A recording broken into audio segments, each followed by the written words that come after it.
If the Libyan people want their dictator, if they love their killer and it's their choice. Let the Libyan population choose through elections. Yeah, the only problem with that is that when any Libyan, the only problem with what you've said is that when any Libyan expresses any sort of dissent or any notion that Gaddafi may not be the right leader for your country, they tend to get a bullet in the head, or at very least end up in detention facing torture.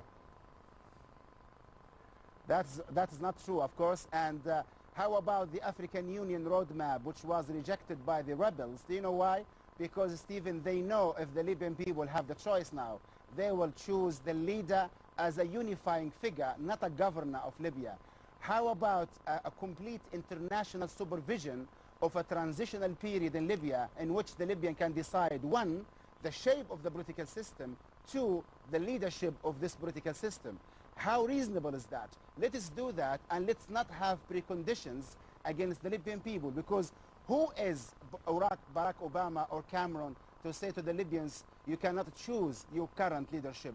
What if Libyans want the current leadership? Who are you to decide for Libyans? Do you seriously believe that anybody listening to this, reflecting on the fact that, you know, we've had Gaddafi on 17th of March saying, no more fear, no more hesitation, there will be no mercy, our troops are moving into Benghazi, when your own mentor, Saif Gaddafi, said just on late February when he was addressing a crowd and promising them weapons, he said it is time to eradicate the protesters, clear out the bums, the brats and the drug abusers. This is the record. Do you think anybody's going to take seriously your words about reform?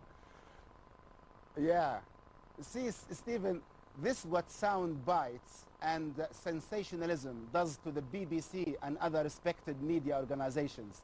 The leader talked about peace, talked about dialogue, talked about a change from within, talked about taking things gradually, and then he talked for 2 minutes about cleansing the Libyan people, cleansing their cities of these armed rebels, not him or the army cleansing the cities. He said, all Libyan people, let's move forward and cleanse our cities and houses from these armed rebels who want to take power and wealth away from us.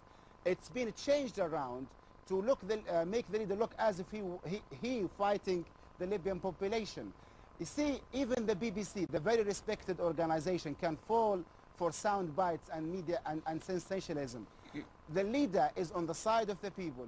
The leader now is acting as a unifying figure for peace, tranquility, and calm in Libya. People know if he goes, we will have a civil war, just like in Iraq, just like in Somalia. Yeah, we need to move in Libya gradually and peacefully until we really achieve democracy from within, not from without.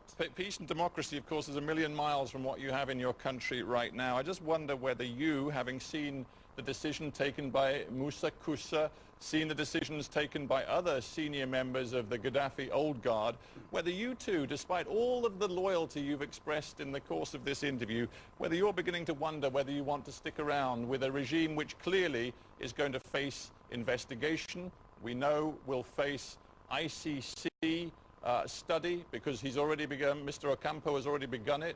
You may well find, if you do not switch sides soon, you will be on the wrong end of a war crimes trial. Stephen, I'm a Libyan. I know my country very well. And I know you'll find this hard to believe because of the misinformation and lies about Libya. Most of the Libyan nation, the tribes, the people, the children, the men, the women, are with the leader, not because you worship him, but because they really believe he is the safeguard of Libyan unity and peace. People look at Iraq and they are terrified. 8 years after the military invasion, and it's still no democracy, corruption is everywhere, murder, killing, civil war. People look at Somalia, 19 years after the foreign intervention, civil war, corruption, death, destruction everywhere. They look at Afghanistan. Libya is no exception. If we have military intervention, the leader goes, we will not have democracy, we'll have death. I'm doing what I'm doing, Stephen, because this is my moral decision before God, before myself, before my family, before history. I know what I'm doing is the right thing. I'm supported by the thousands and thousands of Libyans Stephen, I cannot walk the streets of Tripoli because people hug me and kiss me on Yeah. the forehead every day and salute what I do. I Yes. do not care about what Western governments do. As for Mr. Moussa Kosa and Abdulrahman Shalgum, this is their personal decision. I have my personal decision. I've made it. I will not, by the way, stand for a government that kills civilians. I will never stand with an army that kills civilians. I know these are lies. I know these are not the facts. I know the facts has been hidden away from the international community, and hopefully in the future you will see that we were on the right side, not the evil side. Yes, we hear reports even in the last 24 hours that the US administration might be willing to let Gaddafi go to a third country where he might, who knows, he might be free from the long arm of the International Criminal Court. Let's just get this straight. Is there any way you see that Gaddafi, his family, would be prepared to leave Tripoli? I do not speak for Gaddafi or his family. I speak for the Libyan government. But I know that the leader is a very honorable man. He has liberated his country 40 years ago from the American, British, French, and Italian influence. He led a revolution in education, in health, in transport, in every single aspect of life for Libyan. We realize that he is a very honorable, independent leader, and I do believe that he will fight until peace and democracy are established in Libya. Stephen, remember, I'm not fighting for a person. I'm fighting for Libya to be independent, to be free and democratic. We have started a process years ago. I joined personally this process a year ago. I came back from Britain. Remember, I lived in Britain for 15 years. I lived in London for many, many, many years. I want to have the development you have in London and Libya. I want to have the freedom of press. I want to have a transparent political system in Libya.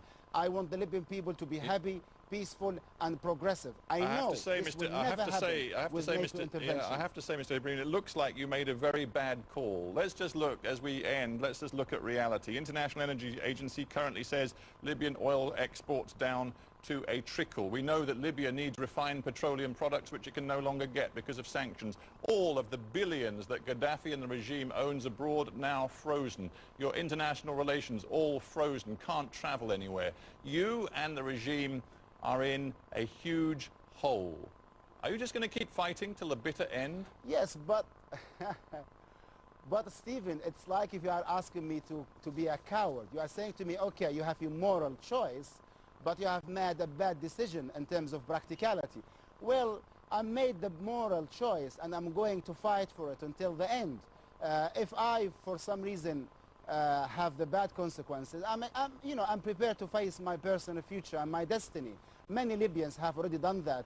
We have many martyrs who were killed in the airstrikes. I'm not better than them. They died honorably and fighting for their country. Many children died, many women, many men. Yeah, but families, it's not really about like you, others. Mr. Moussa. It's about what you and the regime have done to the nation. That's not true. We with the nation are one.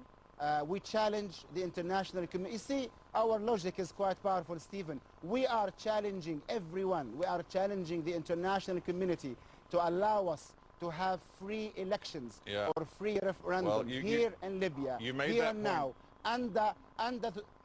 Stephen, under the full supervision of African Union and the United Nations. Moussa Ibrahim, and we will prove to you that the Libyan... Yeah, we have to end that. I'm terribly sorry to stop you there, but you did make the point. Thank you very much, Moussa Ibrahim, for being on Hard Talk.